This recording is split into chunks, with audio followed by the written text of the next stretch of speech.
ছোট্ট বন্ধুরা, এখন আমি তোমাদেরকে লিখে দেখাবো ইংরেজি লেটার জেড।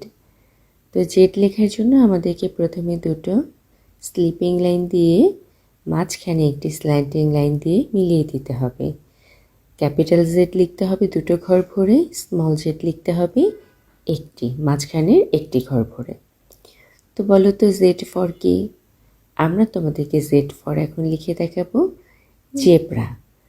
তো আমি দেখো ব্লক লেটারে লিখে নিলাম ZEBRA, জেব্রা।